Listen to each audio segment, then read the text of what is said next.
You're young, you're trying out business, register a company, start somewhere, go knock on the door, be a nuisance. In business, you have to be a nuisance. You have to learn to just be very persistent, very, very persuasive. You have to say that your company, they will do the best. They will, in fact, you as the CEO of your company will be the one delivering these items.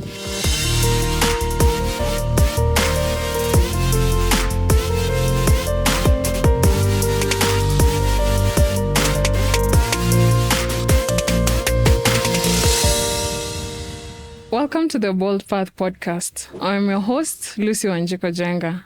Today we are joined by a really special person that I'm really excited for you to get to know her. You will find that it's amazing the journey she has been on and all the things that she has overcome in her bold path. Thank you so much for joining us. Please tell us who you are. Thank you so much for having me here. My name is Kimani. I'm an entrepreneur, a mommy. I also run an organization. That's who I am. What's the organization's name? Myasthenia Gravis Society of Kenya. Oh, awesome. Yeah. Thank you so much, Terry, for joining us. I'm really happy to have you here. I think we met around 2019, and we've never really sat down and talked about entrepreneurship and all the challenges that come with it. So I'm really excited to get to hear from you, also as my listener gets to hear from you as well. So maybe you can tell us, when you say entrepreneur, what exactly is this that you do? What is entrepreneurship for you? Personally, I started business in 2017. Let's start with, I went to campus. I did actuarial science, but then I could not practice because immediately in my last year, that's when I was diagnosed with the condition of myasthenia gravis. That basically meant that I have weak muscles. And at that point, it's 2015, we're thinking, life is starting. I'm going to have this big job. I'm going to be employed by this big organization. And sadly, that's when now I got my first symptom. My eyes just shut. And I couldn't explain why. We didn't know why. So we went and saw an ophthalmologist who later sent me to a neurologist, and then I was diagnosed. So having that in mind, and they tell you that it's like an invisible disability, so people don't really know about it. Mm-hmm. So having organizations to be kind to having employees who cannot show up for work I can show up to work 2 days and maybe the rest of the week I can't, that would have been hard. So that's how I got into business. My godmom was doing, at that time, she was doing business supplies for the government and some for private sector. So she was like, as you're settling in whatever you're trying to find your path, come just see what I do. And if you're interested, you can learn. And that's how it started. So in 2017, I started with her just going and watching her work. And then we started. And that's 2018, I registered my company. First of all, actual science, madam. When we were growing up, especially after high school, anyone who was going to do actual science was like very, really top tier. So congrats on that. And it's also sad that you never got to practice that. Did you maybe practice outside in other things? Because that knowledge is with you, regardless, right? Sadly to say, no. I think when 2015 happened, it just changed the whole framework for me. I guess I lost that zeal I had in terms of being employed and thinking that is my path. And I thought maybe I should try something that I can actually manage, something that if I say I'm not going to go to work today and this is my reason, it's okay. So this happened in 2017? The diagnosis? 2015. 2015. Yes. Oh, wow. That must have been very, very hard. It was. But then I guess my diagnosis was quite fast because it took about 2 months and they were sure, now the doctors were sure. And then we started on treatment plans. Then, the worst thing, you research and you're seeing so many people are dying from this condition. You're thinking, life is over now. So I think that is one of the reasons maybe I didn't even try and pursue actuarial science, because I was thinking, my lifespan is quite short now. I need to think about things fast. Okay. And at that point, I had a small baby. So it's like, it was just hard. So what exactly happens when you have this condition? It's like on a person-to-person basis, but most people, the symptoms, for me, it's all voluntary muscles. It's generalized myasthenia gravis. There are people who have ocular myasthenia gravis, meaning it only affects their eyes. For me, it's generalized, meaning all my voluntary muscles, my eyelids, my legs, my hands, everything, any muscle that you can think of that is voluntary, they collapse. I can be sitting here and then you tell me stand up and I'm like, I can't because they've collapsed. But someone would be thinking she's pretending because I came walking in. My God, that's crazy. Did this now affect even you in your motherhood journey? Yes, it did. Because you see, when you go online immediately after a diagnosis and you're researching and all you're seeing, when you're Googling and then all you're seeing is death rate is even higher than you have a lifespan that is short. You're being told, oh, people can't live a normal life after that. I used to take medicine every single day. I was on medication every single day, about 14, 13 pills every day. 13 pills? Yes, from 2015 all through to 2019. And that's when we met? Yes, that's when we met. 15 pills every day? 13, 14, yeah. Sometimes even 15, depending on the severity of your weakness. So they are just for management. There's no cure for myasthenia gravis. You just manage. But then when it got to 2019, my body got immune to the drugs. So now we had to switch off and find a solution because now I was getting into the myasthenic crisis. What is that? What is myasthenia crisis? Now it's affecting your breathing, your swallowing, everything chewing, you can't chew food, you can't swallow, and you can't breathe. When it gets to that, now it means genuinely you might die if they don't take care of you because you have to breathe to survive. So you're not breathing, so they have to manage. Of all the people that I know on this planet, and there are many, I've never heard of this condition before until I met you. So I'm very sure most of the listeners will not have an idea of this. So forgive me if I ask too many intrusive questions. It's also an opportunity for us to learn. So now you get to this point where you're in a crisis. What happens next? How are you still here? Because I'm thinking with a crisis, then the first one I've had two since diagnosis. The first one was in 2019. The second one was last year, and I'm hoping it's the last. So what happens? I was trying to chew food. I'm feeling like I can't chew, and this is mashed food because I could feel I'm very weak at this point. So then as I'm trying to swallow, I can feel now I'm choking on the food. So what you're told with MG, when you're feeling like your muscles now are getting tired, go rest. It improves with rest. Okay. So I went and tried to rest back in 2019. So I'd gone to my bed and then, I'm trying to sleep, but just rest and hopefully it's going to wake up feeling better. Yes. But then as I was trying to rest, I'm realizing I'm now struggling to breathe. Like I'm not pulling in air. See, I'm feeling like I'm really struggling to breathe. So my son came to tell me good night. My God. He found me struggling for air. And then, thank God, my mother-in-law is a medic. So she went, my son went and called her. So she found me now completely struggling. That's when they decided I need to go to hospital immediately. And then we called my doctor. Then we went. I have always been treated at Aga Khan. So that's where we went. And then, they managed from emergency, and then they didn't have any room. They didn't have any space in HDU, in ICU. So I was shipped to, after management, they shipped me off to Nairobi West. Yeah, that's when I went to HDU. So what was the treatment to make you better? Is that treatment even? That night, I think I got, I don't know, like 1,000 shots. They were just pricking everything and anything. My body was full of pricks, but I think that is how they manage. Because they gave me shots of steroids, shots of, I think azathioprine. They are giving me extremely high doses of these drugs just to get my body to to function. Okay. Yeah. Okay.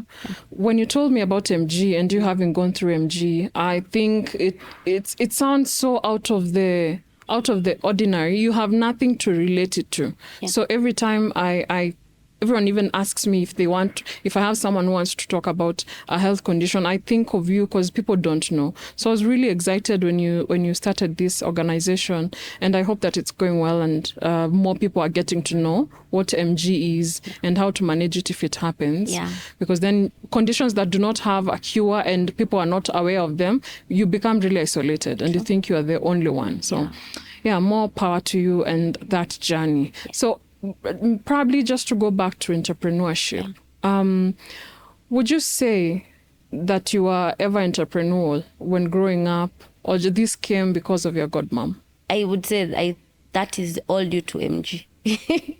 When it pushed me on the edge and I needed to find something to do, because I'm thinking, this is the age where you're supposed to be stable, you're supposed to be working and things like that. What was your dream really before MG? I knew I was going to be an actuary.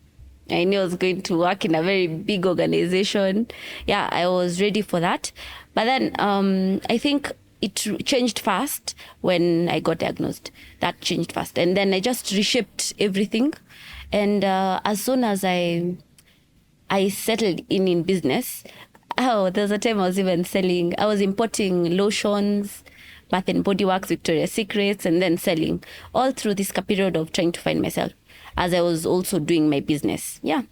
So I noticed that I genuinely enjoy business. I enjoy networking, I enjoy making friends and just stringing conversations with my network and things like that. Yeah, so I got into it and I was like, yeah, it's actually something that I love doing. I love doing what I do right now.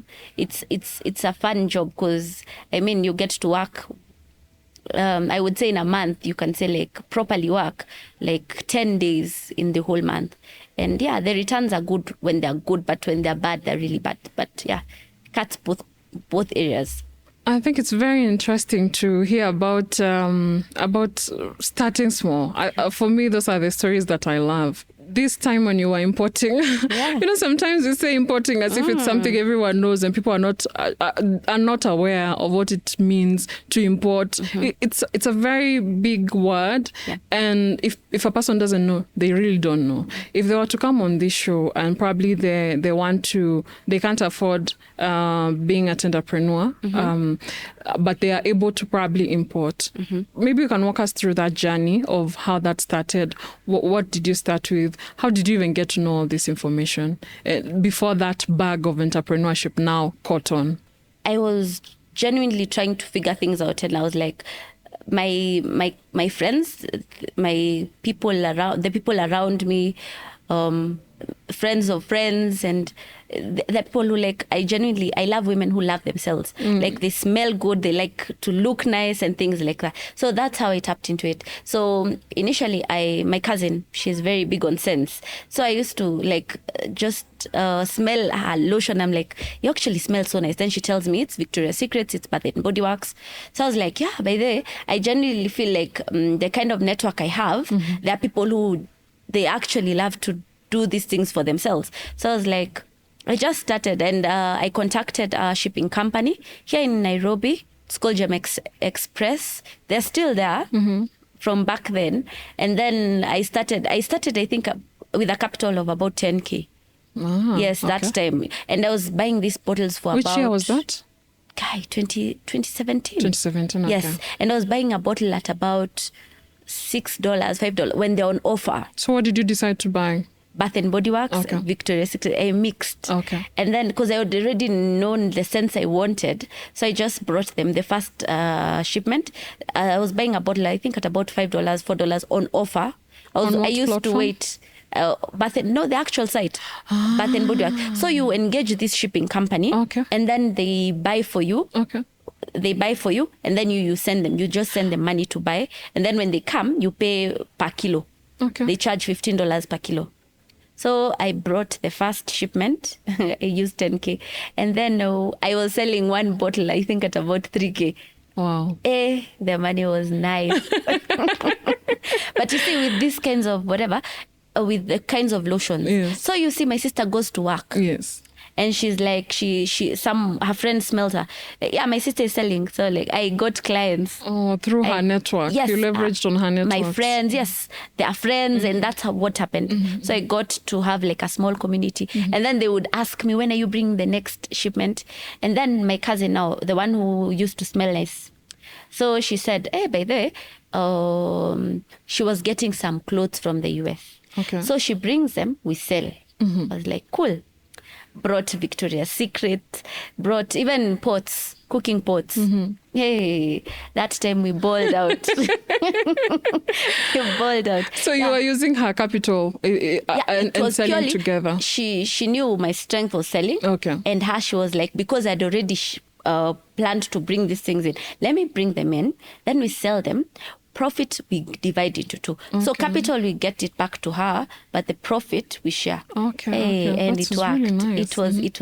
It was a very good time in terms of running these kinds of business, because we were making a good amount of money. I think it's very important that you've said you started with 10,000. Yeah. Every time a person thinks of importing or even exporting, I'm not sure of exporting, but I know of importing because I've brought in things from China at one point. You think you need huge amounts of money. And I tell people I started with 5,000. And the first shipment I brought were small wallets. And I had gotten information on Facebook. When people did not monetize every piece of information, sometimes people just post value and they don't know they are posting value. So someone posted on a certain group for I think it's called 50 weekly saving or something.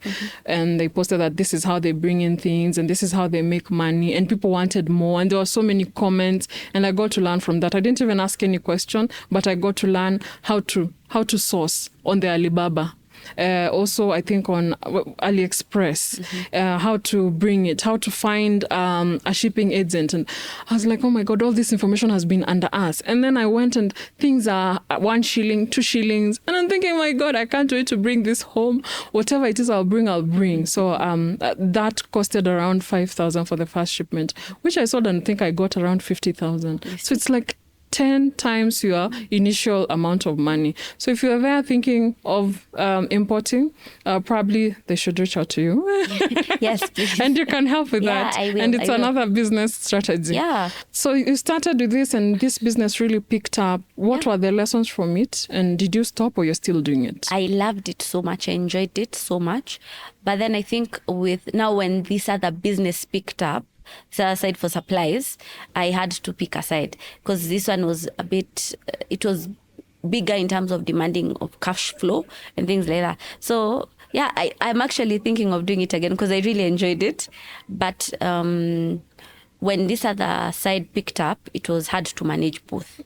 I think I've tried many things on this planet. I also tried on registering on AgPo because I had same group. I found information on AgPo, how to go about it, and I went and registered a business name and started on AgPo.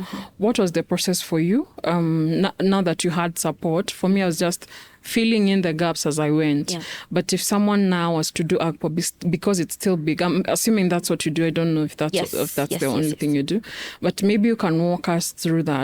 After you saw your godmom doing this, what was the next stage for you after she said, come on board? What did you have to do, even with her giving you this information? I learned so much from her because she's a go-getter. Being a woman who, at that time, she was in her 40s, and she was doing businesses for 200 million going up. At that time, I am seeing documents. That do not we are make servicing sense. LPOs. I'm like, wait, 200 million. And then apart from the 200 million, she has other businesses. So then she's calling them small.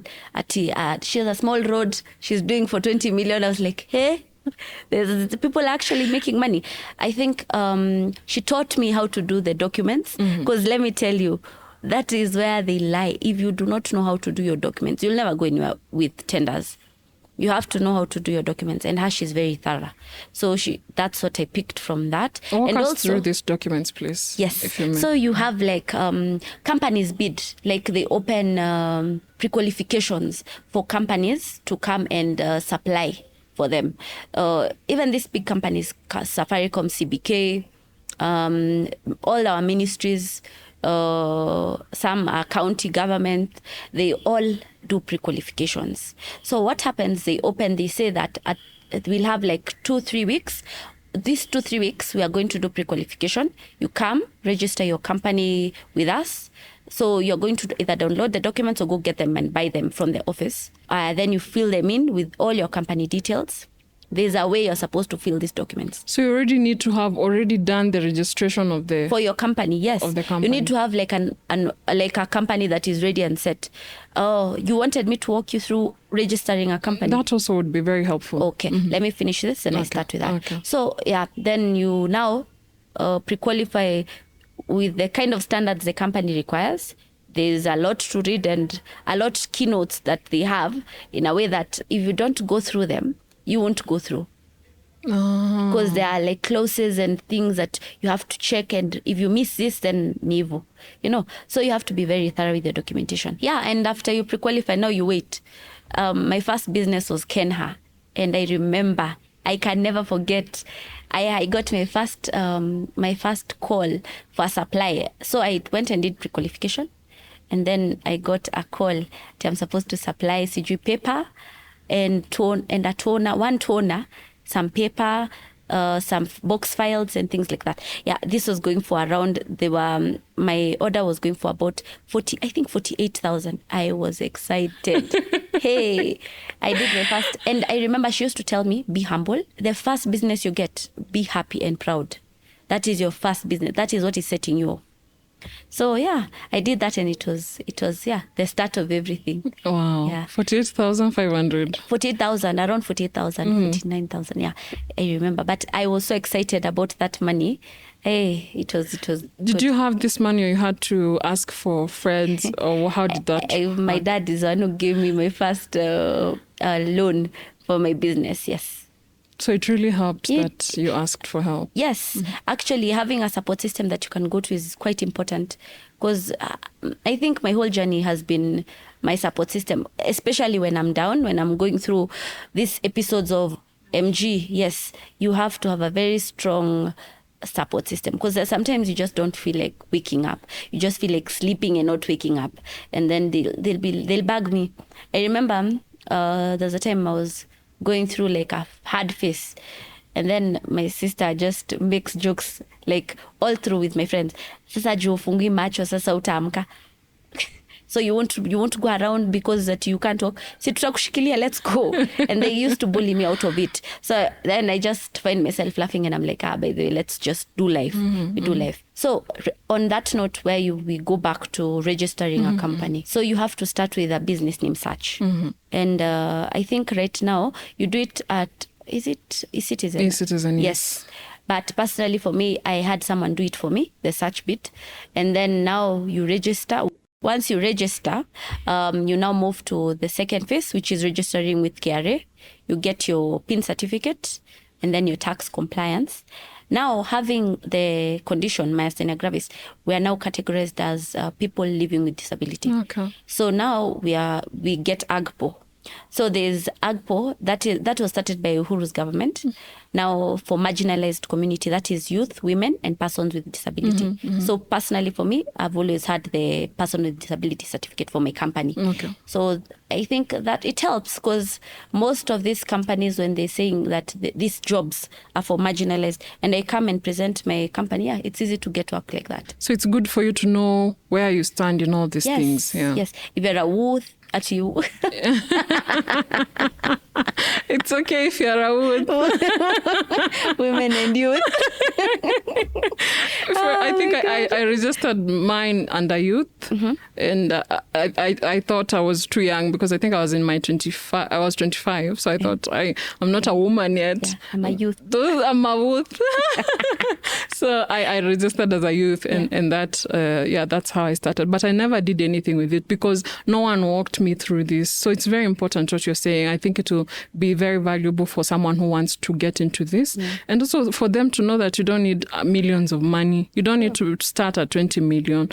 48,000, 50,000, I might likely lend you, or someone within your circle might lend you. Yeah. And can you even go to a bank with this LPO for an amount of 50,000? I don't know. But you see, the problem with our banks, and they don't give business to small traders. Oh, They don't.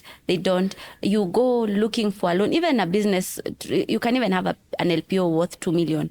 And they'll be like, do you have land? Do you have a car? Bring something to... Or you have to bring a certificate of assets. Yes, if you have to bring an asset. And that is my current fight, because I'm like, assuming this person is starting out and you're asking them to bring land, do you have land worth 5 million? That does not make any sense. It does not make sense. Yeah. But companies like Safaricom, they're protecting their suppliers right now. There's like a document they give you. Means that they've partnered with you and they will not fail to pay. Okay. They will pay you on time. Okay. So the money will come through your bank and it'll come on time. So I think that helps, but our banks are still... When you go with that to a bank, you are likely to get that money. You'll get the loan. You'll actually get the loan. Okay. I think 80% of the value of the LPO. Okay. But ABSA is trying to be different. Mm-hmm. ABSA with good paperwork and paper trails of payments and things like that, they can actually give you a loan. That's really important, I believe, for a young person out there who wants to get into this, for them to understand and to know.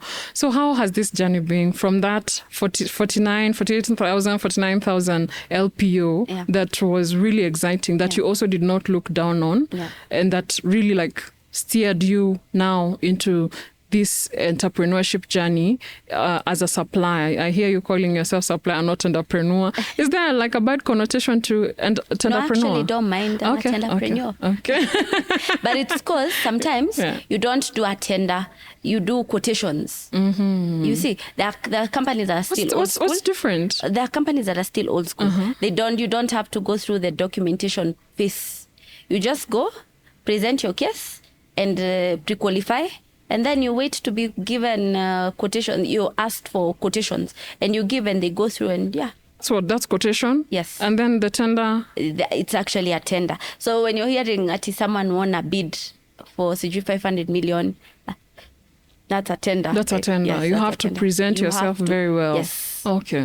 That's interesting. I didn't know that. I didn't know that. So how has that journey been now since that first, which was in 2018? 18. Yes. Up to now in 2025. How has that journey been? It's been wild and just very interesting and very nice, very lovely. Actually, I think when I think back and I look back at the paper trail, you have your documents still. It's beautiful to see how much you can grow. That 50,000 that I was so happy and excited about has multiplied, I don't know, times what.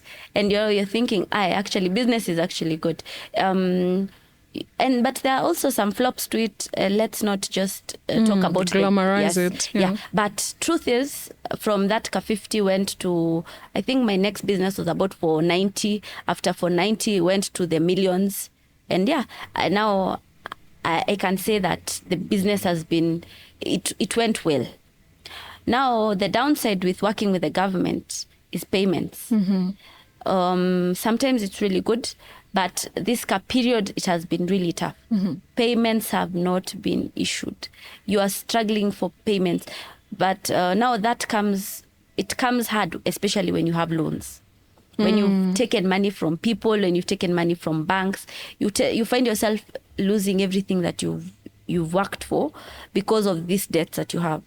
And I think that's the only hurdle to business. It cuts both ways. So when it's good, it's really good. Because when you're doing business and the money is multiplying and you're just happy, things are really good. But when it flops on the other side and you have now debts to fill in, and as you're waiting for your funds to be released, that's crazy.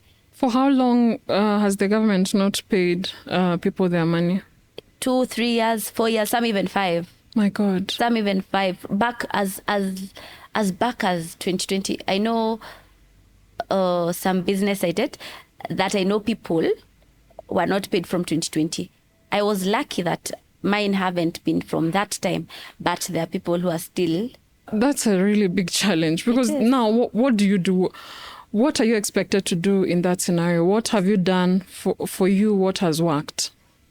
Being persistent with these guys. You can't just assume that your money is there and you're just comfortable. You have to be even shaking the office. Kidogo too, you just remind them, hey, you owe me money. I need to sort some things out. Yeah, but still, even with the 2020 debt you're being told, they still don't have money. You see, their priorities are their salaries. So how are they going to prioritize your payment when they have salaries to cater for? And they're saying that is the limit to their account is their salaries. So what have you done to counteract this, to keep going? When the business is down, the payments have not come, you don't stop living. Bills still needs to get paid.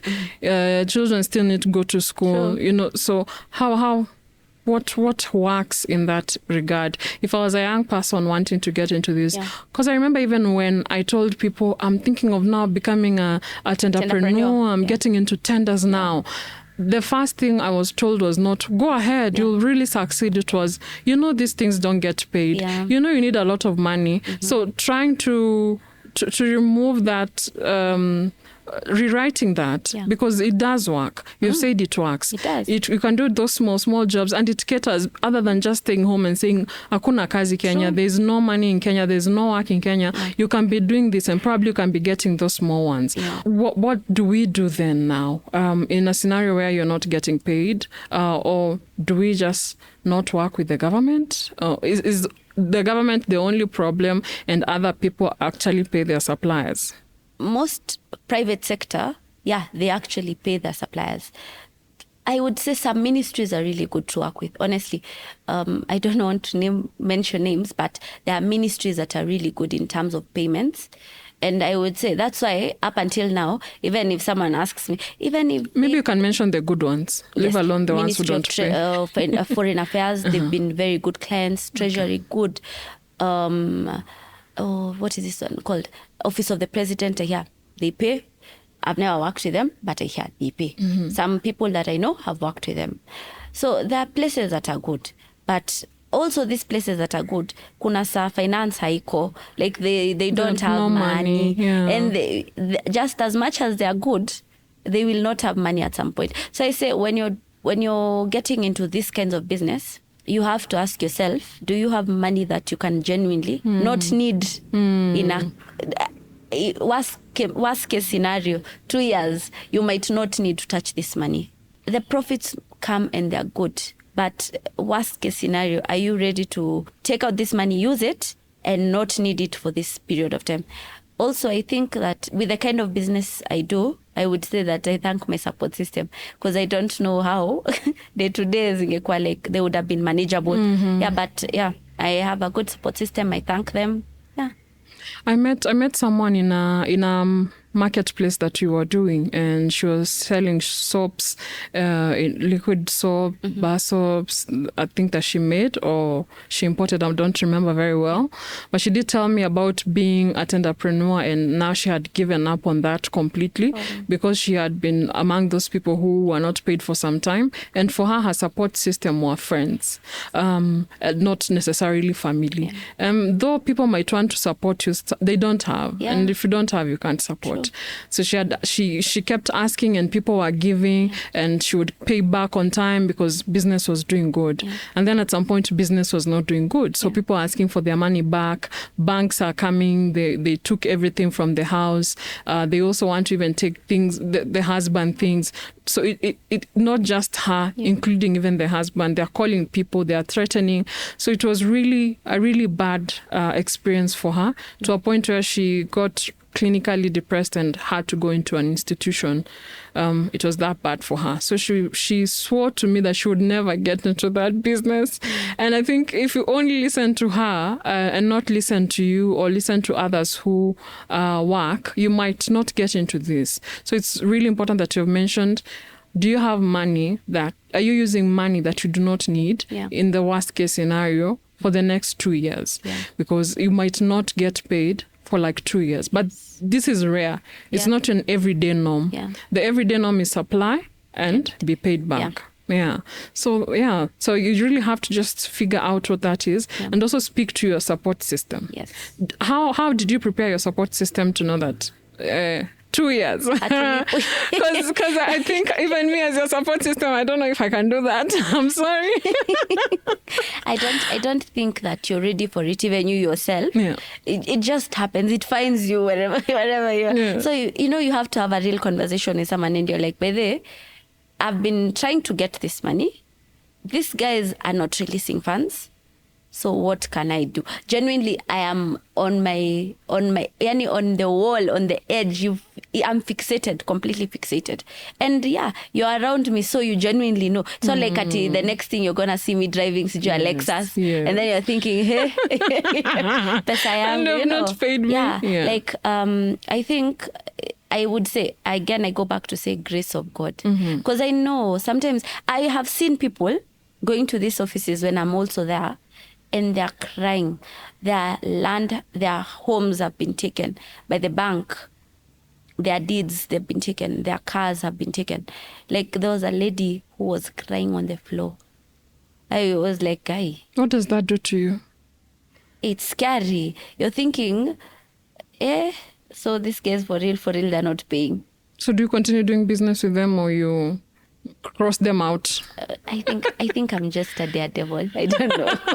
So I genuinely feel like when it's good, it's really good. And that's the thing about business. I can speak for all types of business. When things are good, they're really good. But what I think we don't think about are the bad days. Because in every business, there's always a bad day. So up until now, I think that, I love to do this business. If you feel like maybe these clients aren't good for you, still follow up with your money and all that, but look for clients in the private sector, because there are also other businesses you don't, why people like the government? It's because you're going to get your business in millions. You're going to be given an LPO for 10 million, and you're a young person, 10 million, 20 million, 30 million. You're thinking, this will move but all my trouble. 20 million, itaka 3 years, no, it's okay. And that's what they do. They trap you with big numbers. Yes. But a small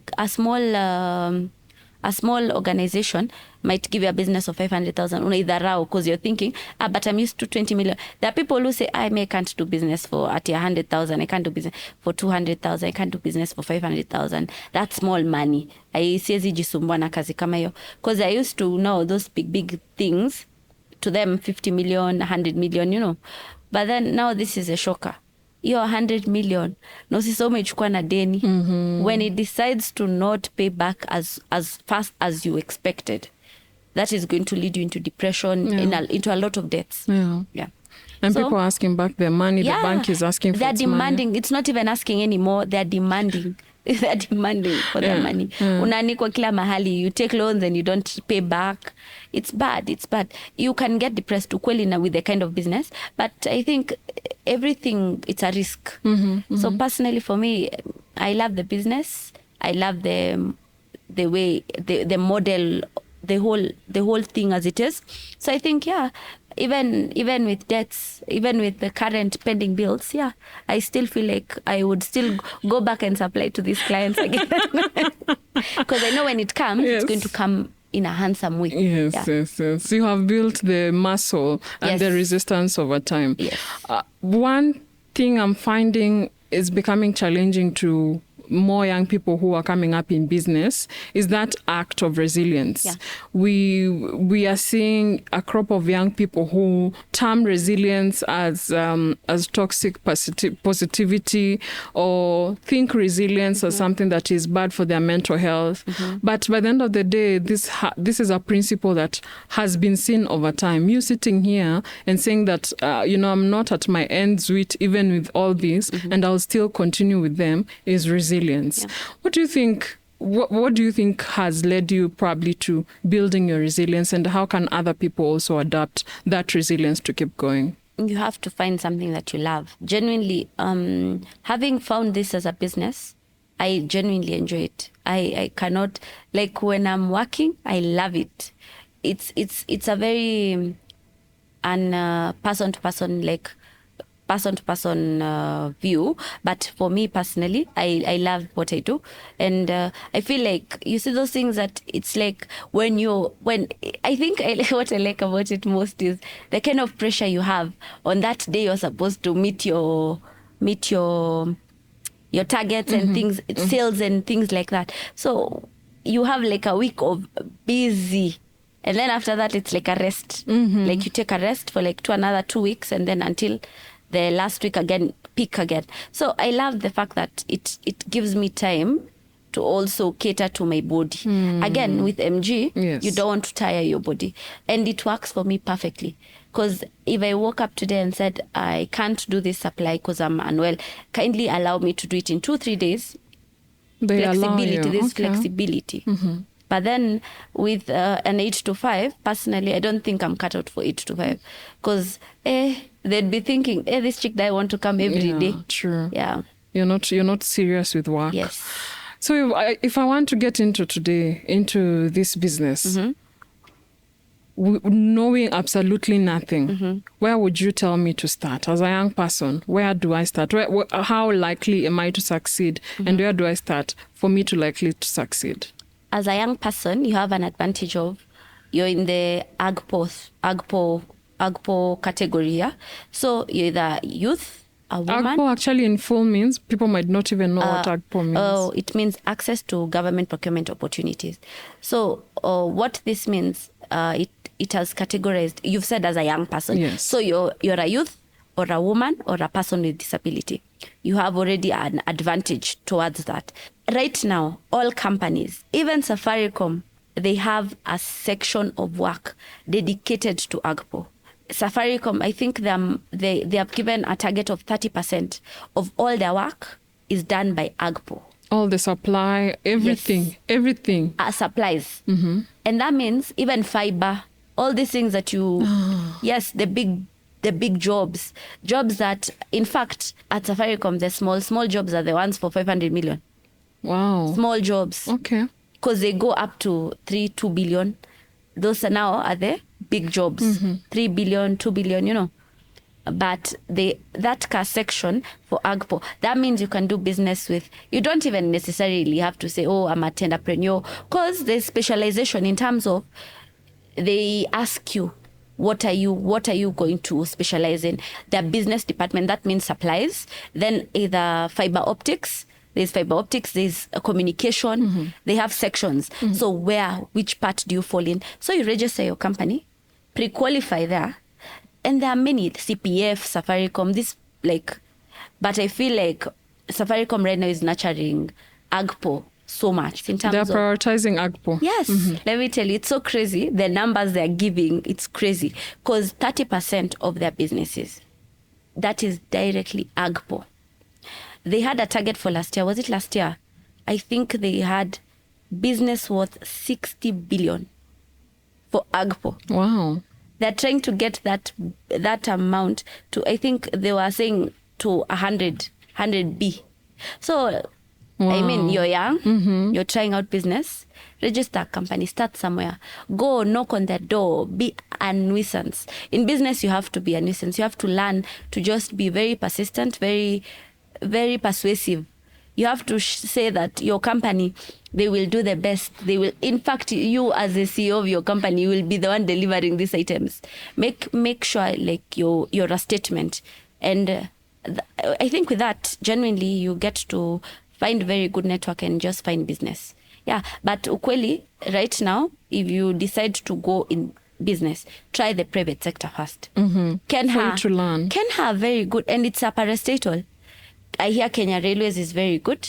CPF, very good. All these places, they pay. In good time, their margins are okay, they're manageable, they're good. You see? So you don't have to say, tenders at TCG, they did this to me. Because you're focusing on the wrong places.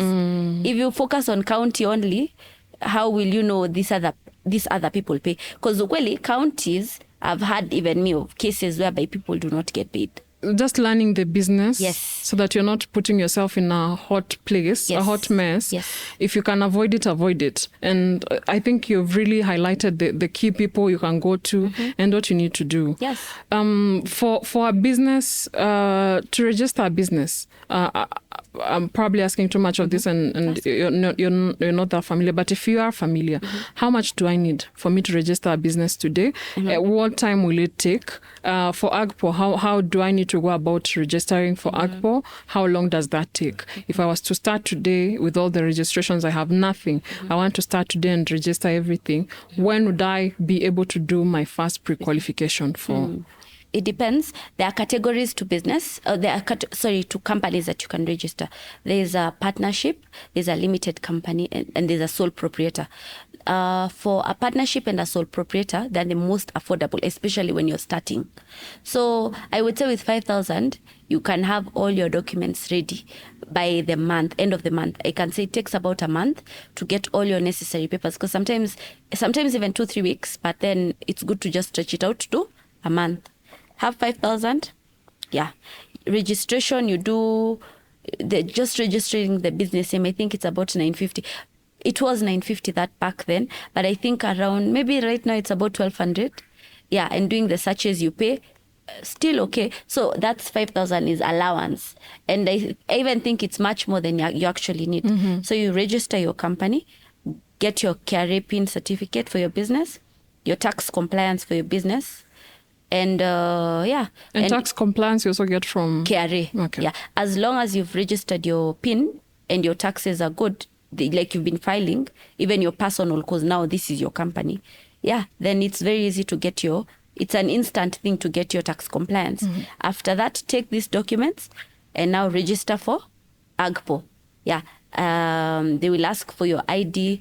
If where do you do AGPO registration? Also on eCitizen? eCitizen. Okay. No, there's agpo.go.ke. Sorry. Okay. There's AGPO, Huduma, yeah. Okay, Huduma Center. Yes, Huduma Center. Yeah. That's where you register for AGPO. So after that, and then you're set to go. You can pre-qualify.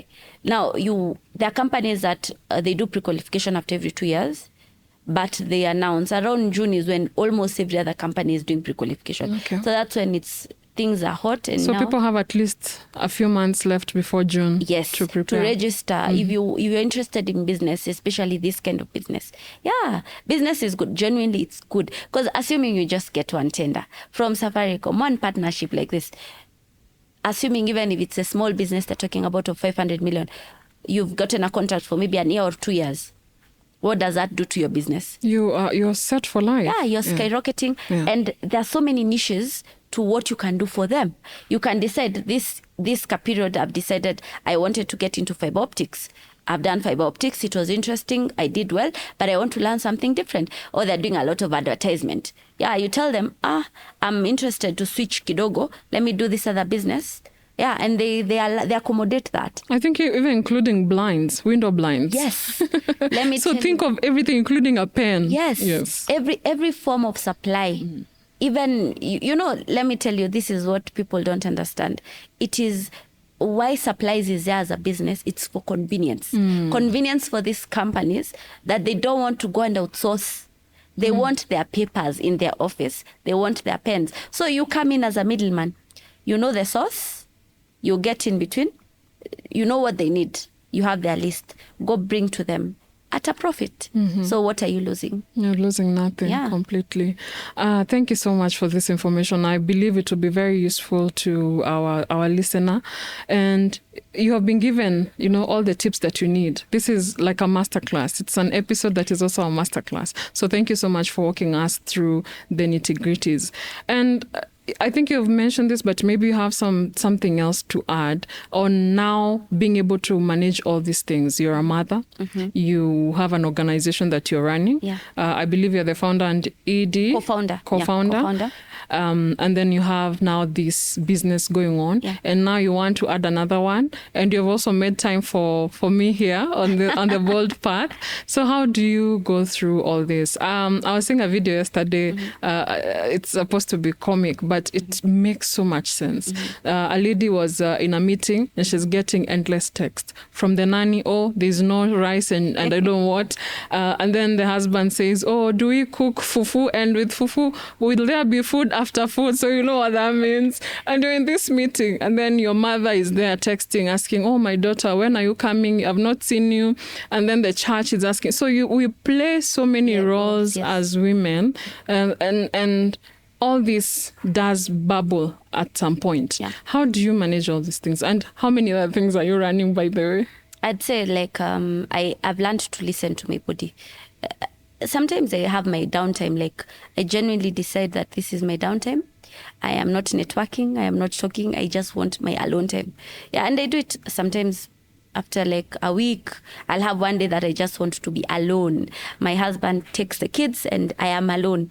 Yeah, and it works. But naturally, I'm a yapper. I just love to converse and have conversations. But I'm very loud. Yes, yeah. I'm very loud. You are extroverted. Yes, I'm an extrovert. Yeah. Not unless now, like I have a downtime, that's when I'll be an introvert. But usually I'm an extrovert. So I decompress when I'm sleeping. And people don't understand that. I need my sleep. My best time is when I'm sleeping. Because all this other time I'm yapping yes. the way you say it. Yes. Yeah. Like, I think that is what helps. That is how I just manage. But I think as a woman, I think we're just built different. We're built to manage and handle things as they come. And yeah. We're just somehow phenomenal. You find the grace. Somehow you find the grace to keep going. Yeah. And I have to say that I celebrate you, even if Women's Day is no longer here with us. I celebrate all the amazing things you do.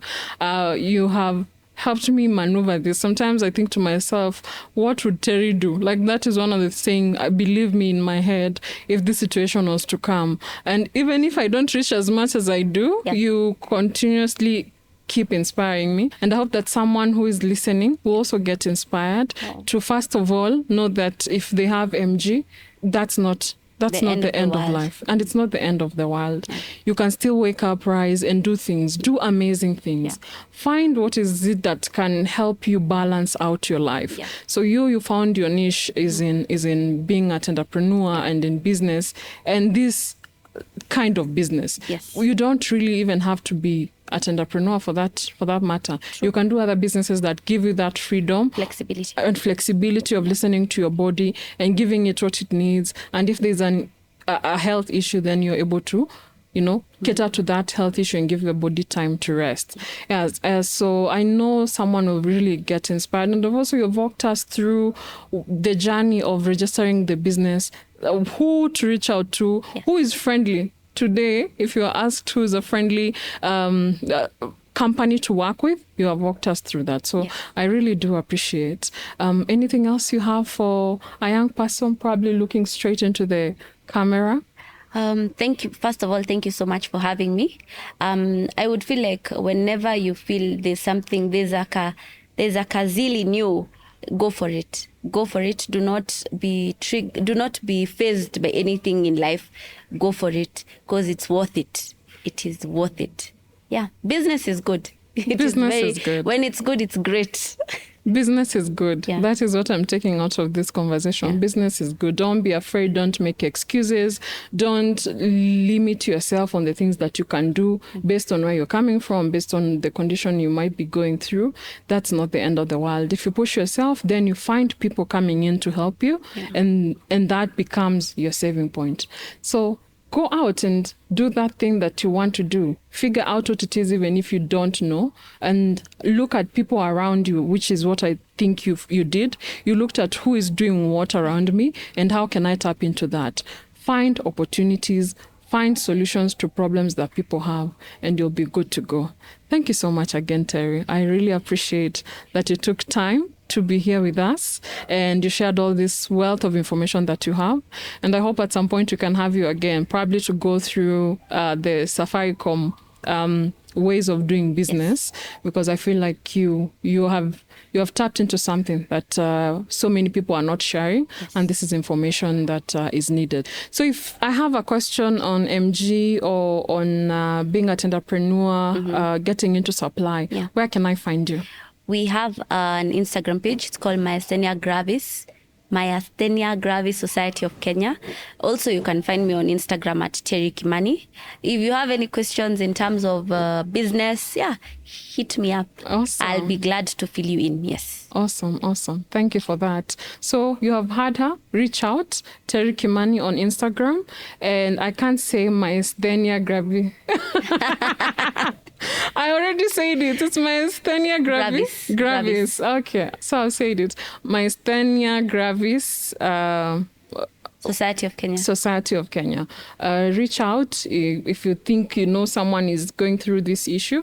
You will get more information on how to go about that, and also look them up. So thank you so much for coming, Terry. We appreciate that you gave us this time. Thank you for listening.